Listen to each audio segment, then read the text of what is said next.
Туристичките потреби на гостите постојано се менуваат. Дестинации како Охрид треба да се насочат кон развој на авантуристичкиот туризам, ако сакаме 12 месеци во годината градот да биде идеална дестинација за одмор.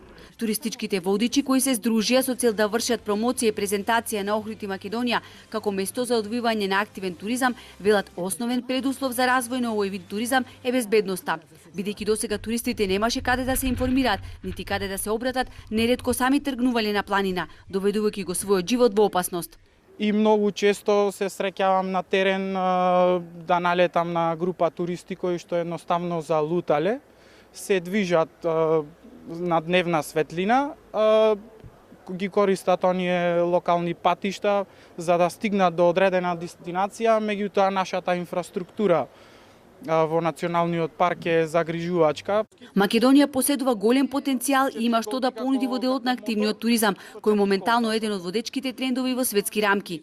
Најатрактивна дестинација за авантуристички туризам во Македонија е Охрид, каде често се среќаваат странски туристички водичи.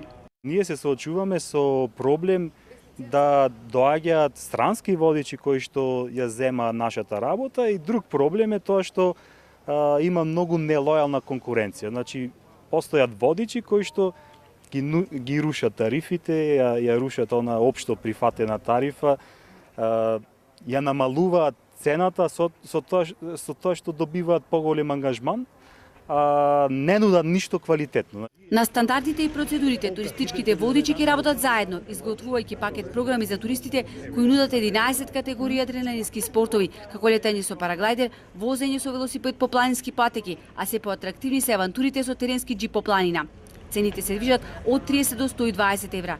Најскапо задоволство се турите со 4 колки, а најевтино е ангажирање на планинарски водич кој безбедно ќе им овозможи на туристите уживање во природните убавини. На овој начин се развива локалната економија, затоа што преку активниот туризам студиите покажуваат дека од секој потрошен денар на туристите 65% остануваат на локалната економија.